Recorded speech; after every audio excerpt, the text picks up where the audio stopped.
गजाननं भूतगणादिसेवितं कपित्थजम्बूफलसारभक्षितम् उमासुतं शोकविनाशकारणं नमामि विघ्नेश्वरपादपङ्कजम्। श्रुतिस्मृतिपुराणानामालयं करुणालयं नमामि भगवत्पादशङ्करं लोकशङ्करम्। अपारकरुणासिन्धुं ज्ञानदं शान्तरूपिणं श्रीचन्द्रशेखरगुरुं प्रणतोऽस्मि मुदान्वहम्। देवे देहे च देशे च भक्त्यारोग्यसुखप्रदं बुधपामरसंसेव्यं तं श्रीजयेन्द्रं नमाम्यहम्।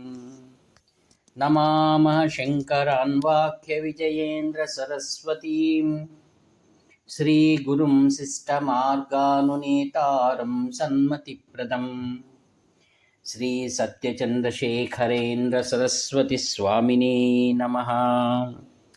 सर्वमङ्गलमाङ्गल्ये शिवे सर्वार्थसाधिके शरण्ये त्र्यम्बके देवी నారాయణి నమోస్తుతే.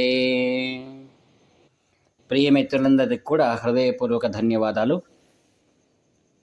కాంచి కామకోటి పీఠాధిపతులు శ్రీ శ్రీ శ్రీ చంద్రశేఖరేంద్ర సరస్వతి మహాస్వాముల వారి యొక్క దివ్య అనుభవాలు పరిచయం ఎంతైనా ఉంది. వారిని పరిపూర్ణంగా అర్థం చేసుకోవడం అనేటువంటిది గొప్ప విషయం. ముందు తరాల వారికి వారిని పరిచయం చేసుకోవడం, ఇటువంటి వారు జీవించి ఉండిరా అనేటువంటి ఒక ఆశ్చర్యకరమైనటువంటి ప్రశ్న ఎవరికైనా ఉదయించినప్పుడు వారు ఉపన్యసించినటువంటి దేవుని స్వరము అనేటువంటి 7 భాగములవి, సప్త స్వరముల మాదిరిగా. వాటిని మనం విపులీకరంగా బాగా చదివినప్పుడు దాని యొక్క అంతరార్థం తెలుసుకొని మానవుని మేధస్సు కంటే మించినటువంటి గొప్ప జ్ఞానం కాంచి పరమాచార్యుల వారిలో దర్శించవచ్చు. వారు అనుభవజ్ఞులైన జ్ఞానులు. జీవితంలో విద్య వేదం చదివిన వారికి ఆయన ఇచ్చేటువంటి గౌరవం అపరిమితమైనటువంటిది. అందుకు ఒక ఉదాహరణగా మనం ఒక సంఘటన మనం తెలుసుకుందాం. నాడు 1905లో జరిగినటువంటి ఒక విశేషమైనటువంటి సంఘటన. ఒకానొక పండితుడు, ఆయన పేరు కృష్ణన్ అని, తంజావూరు వైపు చాలా గొప్ప వేద పండితుడు. ఆయన చేస్తున్నటువంటి వేదం యొక్క ప్రచారం మరియు వారి వద్ద విద్యను అభ్యసించిన వారి యొక్క శిష్యులలో ఉన్నటువంటి అపారమైనటువంటి మేధస్సు స్వాముల వారిని ఎంతగానో ఆకర్షించింది. అందుకు ఆయనకు సమున్నతమైనటువంటి పీఠ మర్యాదగా గౌరవం ఇవ్వాలనేటువంటి స్వామివారికి సంకల్పం కలిగింది. కాంచి పరమాచార్య స్వాముల వారు దీవించడము, వారిని దర్శనం చేసుకోవడమే జీవితంలో అతి ఆనందమైన స్వభావం, స్వరూపం, సన్నివేశం. అటువంటిది శ్రీకృష్ణ పండితులు వారికి కాంచి మఠం ద్వారా శ్రీముఖాన్ని పంపించారు. మీరు వచ్చి కామాక్షి సన్నిధానం కామకోటి పీఠంలో మీరు గౌరవాన్ని పొందడానికి మీకు వీలున్నప్పుడు వచ్చి దాన్ని స్వీకరించవలసిందిగా ఉత్తరం పంపించారు. వారు ఉత్తరానికి సమాధానమే ఇవ్వలేదు. పక్షం రోజులైన తర్వాత మరొక ఉత్తరం రాశారు. అప్పుడు వారి నుండి ఒక బదులు సమాధానం వచ్చింది. మీరు పూర్ణమైనటువంటి సన్యాసులు కాదు అన్నారు ఆయన. దాని అర్థం ఏంటంటే మీరు పూర్ణ పరివ్రాజకులు కాదు, మీకు మఠం బాధ్యతలు ఉన్నాయి. మఠం బాధ్యతనికి మాత్రమే మీరు పరిమితం ఉన్నారు. కావున సంపూర్ణమైనటువంటి పరివ్రాజకుడు ద్వారా నేను తీసుకుంటాను అన్నారు. ఈ యొక్క విషయం శ్రీముఖాన్ని ఆశ్చర్యపరిచింది. ఆ యొక్క మఠం బాధ్యతలు స్వీకరిస్తున్న వారికి స్వాముల వారికి ఎలా తెలియచేయాలో వారికి పాలుపోలేదు. అయితే ప్రతిరోజు కూడా వచ్చిన ఉత్తరాలను స్వామివారికి అందించడం అది వారి విధి. తీసుకొని వెళ్ళి స్వామివారి ముందు ఉంచగానే ఇందులో ఏమున్నది, ఆయన తన యొక్క స్వభావాన్ని చెప్పారు, తప్పేముంది దాంట్లో? ఆయన స్వతంత్రం అనేది ఉంది. ఇక్కడ మనం మహాస్వాముల వారిలో ఉన్న గొప్పతనాన్ని మనం గమనించవచ్చు. మన దేశం ప్రజాస్వామ్యంతో కూడుకున్నటువంటిది. ప్రతి ఒక్కరి భావనలను కూడా సనాతన ధర్మం గౌరవిస్తుంది. స్వాముల వారు సరే ఆయన అభిప్రాయం తెలియజేశారు, కానీ ఇందులో మఠాన్ని ఆయన ఎప్పుడు విమర్శించలేదు కదా అన్నారు. స్వామివారి స్వభావం తెలిసినటువంటి మఠం మేనేజర్ వాళ్ళు ఏమీ మాట్లాడలేదు.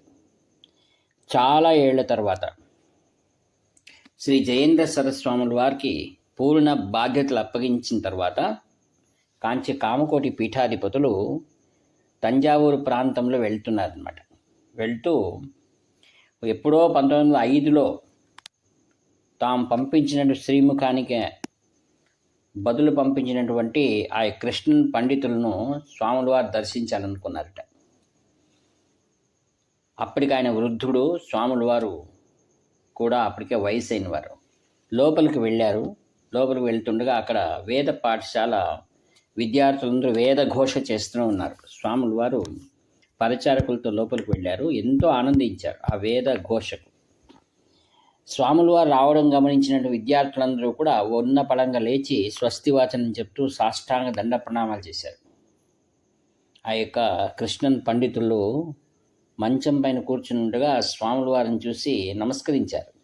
స్వాముల వారి దగ్గరికి వెళ్ళి కుశల ప్రశ్నలు అడిగారు. ఆరోగ్యం ఎలా ఉంది? మీ పాఠశాల విద్యార్థులు బాగా చదువుకుంటున్నారు కదా? చాలా సంతోషం. ఇప్పుడు నేను సంపూర్ణంగా మఠాన్ని బాధ్యతలు వదిలి పరివ్రాజకుడై వచ్చాను. ఇప్పుడైనా మేము ఇచ్చేటువంటి గౌరవాన్ని, శ్రీముఖాన్ని ఆ రోజు మీరు కాదన్నారు, ఈరోజు వ్యక్తిగతంగా ఒక ఆచార్యుడిగా ఇస్తున్నాను అని అన్నారు. స్వాముల వారి మాటలకు ఆయన కళ్ళు చెమ్మగించాయి. ఎన్ని సంవత్సరాల తర్వాత కూడా గుర్తుంచుకొని ఆయన గొప్ప మనసు చేసుకొని తన గృహానికి రావడం ఆయనకు ఆనందమైంది. అప్పుడు పరమాచార్యులు ఉన్నారు. వేదం చాలా గొప్పది. ఎక్కడ వేద ధర్మం జరుగుతుంటుందో, ఎక్కడ గో సంరక్షణ జరుగుతుంటుందో అక్కడ సాక్షాత్ జగన్మాత మాతృస్వరూపుని విరాజమానమై ఉంటుంది.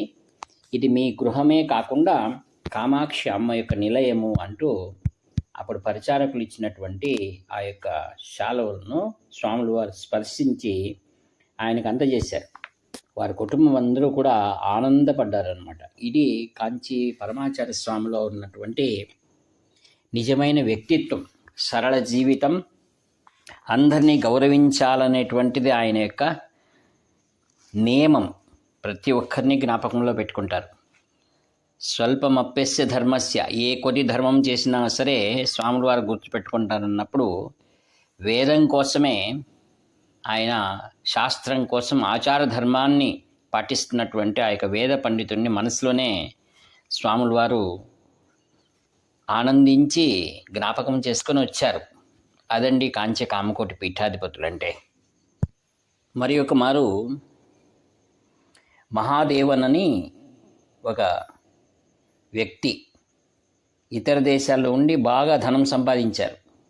స్వాముల వారి దీవెన పొందాలని అప్పుడప్పుడు కూడా కాంచీపురానికి వచ్చేవాడు. ఈ మారు అధికంగా జరిగి సంపాదించారు. స్వామివారి కృప వల్ల ఇదంతా జరిగిందని తన కుటుంబ సభ్యులందరితో పాటుగా వచ్చారు. స్వాముల వారు వచ్చిన ఎన్నో చాలా ప్రేమగా మాట్లాడిస్తూ, ఆనందంగా ఉన్నారా కుటుంబం అంతా అని అడిగారు. అవును స్వామి అంటే, అయితే దండిగా డబ్బు సంపాదించుతున్నావు. అవును. ఆచార ధర్మాలు పాటిస్తూనే ఉన్నావుగా? అవును స్వామి, త్రికాల సంధ్యావందనం చేసుకుంటున్నాను. ఇక్కడ దేవాలయాలు ఉన్నాయి, ఆ దేవాలయాలు కూడా మేము కుటుంబం అంతా వెళ్తున్నాము. మా యొక్క ఆచార ధర్మాలు మాత్రం మేము వదలలేదు అన్నారు. చాలా సంతోషం.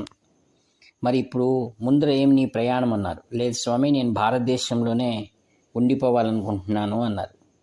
చాలా సంతోషమని అప్పుడు పరిచారకులు స్వాముల వారిని చూస్తున్నారు. ఆ వచ్చిన వ్యక్తి అన్నారు, మఠానికి మీ పాదాలకు ఏదైనా సమర్పించుకోవాలని వచ్చాను స్వామి అంటే, మహాస్వామి వారు అన్నారు, భోజనం వేళయింది, భోజనానికి వెళ్ళి ఉన్నారు. పరిచారకులు అప్పటికి మఠం యొక్క పరిస్థితి అంత విజృంభణంగా లేదు, డబ్బు అవసరం ఉంది. అయితే స్వాముల వారు వచ్చి వారిని భోజనానికి పంపించిన తర్వాత పరిచారకులు అన్నారు, దండిగా డబ్బు ఉంది స్వామి, ఆయన ఇవ్వాలనే వచ్చారు అంటే, అవునా, ఇవని మంచిదే అని ఆయన రాగానే, మహాదేవన్ భోజనాలైనయా, కూర్చో, నా కోసం ఏమి ఇవ్వాలనుకున్నావు అన్నారు. ఏదైనా మీకు సమర్పిస్తాను స్వామి, నా నిండు మనసు మీది అన్నారు. అయితే ఒక పని చెయ్యి, ఇక్కడ సంతకు వెళ్ళి మా గోశాలకు కావలసినటువంటి గడ్డిని మాత్రం తీసుకొని రా చాలు అన్నారు. ఆ కొన్ని వాళ్ళలో నివ్వెరపోయారు. అంత ధనరాశితో వచ్చిన వాడికి కేవలం గోశాలలో గోవులకు గ్రాసం ఇవ్వమని చెప్తున్నారే అని. అప్పుడు అన్నారు స్వామి, ఆయన వెళ్ళిన తర్వాత, ఆయన ఇతర దేశాల నుంచి వచ్చాడు, ఆయన కర్మను కడగవలసిన బాధ్యత మాలాంటి వారిపై ఉంది కదా, అందుకోసం దాన్ని దోష పరిహారార్థం గోవులకు గ్రాసం ఇవ్వమని చెప్పాను, సరిపోయిందా అన్నారు. స్వామివారికి ఎవరైనా ఉత్తరం చెప్పగలరా? అందరూ మౌనంగా ఉన్నారు, చిత్తము చిత్తం అనుకుంటూ. ఆ వచ్చినటువంటి మహాదేవన్ గోగ్రాసాన్ని తీసుకుని వెళ్ళి అక్కడ మఠంలో ఉన్న గోవులకు అంతటి కూడా అందించారు. అప్పుడు స్వాముల వారు ఒక విషయాన్ని చెప్పారు, వారిని కూర్చుండబెట్టి. శ్రీమద్ రామాయణంలో రాములు వారు అరణ్యవాసం చేసే సమయంలో ఎక్కడున్నారు తెలుసా అన్నారు. గుహుణ్ణి సంధించాడు స్వామి. మరి గుహుడు తన రాజ్యమే ఇస్తానన్నారు కదా శ్రీరాముల వారికి. అవును స్వామి. తీసుకున్నారా? లేదు. మరి ఏమడిగారు శ్రీరాముల వారు? నేను ఎవ్వరి వద్ద ఏమీ తీసుకోను, మీ సంతోషం కోసం మా యొక్క రథం ఉంది కదా, గుర్రాలు ఉన్నాయి, గుర్రాలకు మీరు ఆహారం పెడితే చాలు అన్నారు. ఇదండి శ్రీరాముల వారి ధర్మం.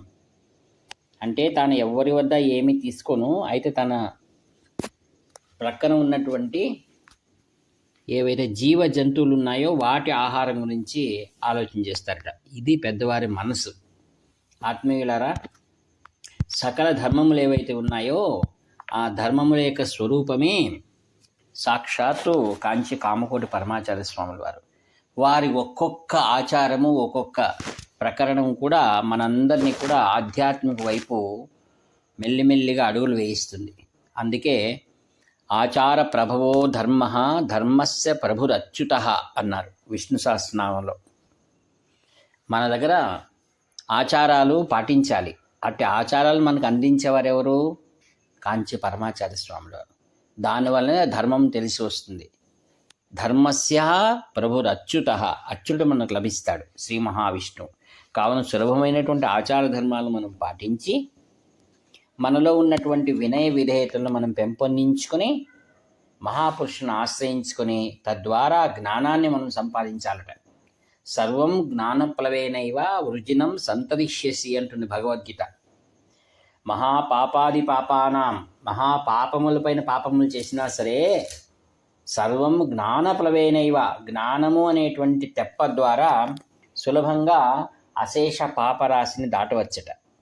ఆయన సంపాదించిన ధనం ఏదైతే ఉందో ఆ ధనాన్ని ఆయన పాపరాశిని పోగొట్టడానికని స్వల్పమప్యస్య ధర్మస్య అని గోవులో గ్రాసం ఇప్పించాడట. ఇక్కడ గోవు యొక్క గొప్పతనం ఆచార్యుల వారు మనకు ఈ యొక్క సంఘటన ద్వారా మనకు వివరిస్తున్నారు. కావున ఆత్మీయులారా, భగవాన్ విష్ణువు ఎలా సంతోషిస్తారంటే గోబ్రాహ్మణ హితాయ జగద్హితాయ కృష్ణాయ గోవిందాయ నమో నమః అన్నారు.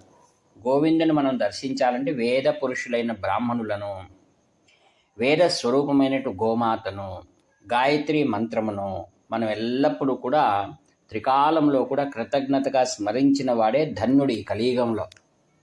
అట్టి మహాపురుషులు మనకు అందిస్తున్నటువంటి వారి సందేశాలను మనం నిరంతరం స్మరించడమే పాపరాశిని పోగొట్టుకోవడానికి సులభమైన ఉపాయం అని చెప్తూ ఈ వాక్పుష్పములను నిరహంకారపూర్వకంగా శ్రీ శంకర విజయేంద్ర సరస్వతి మహాస్వాములు వారి దివ్య పాదపద్మములకు సమర్పిస్తూ సెలవు తీసుకుంటాను.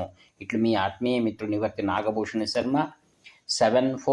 7483229249. హర హర శంకర, జై జై శంకర. ఆత్మీయులారా, కాంచి శ్రీ శంకర విజయేంద్ర సరస్వాములు ఉత్తరాధికారితో కలిసి జూలై 10 నుండి చాతుర్మాస దీక్షలు ప్రారంభమవుతున్నాయి.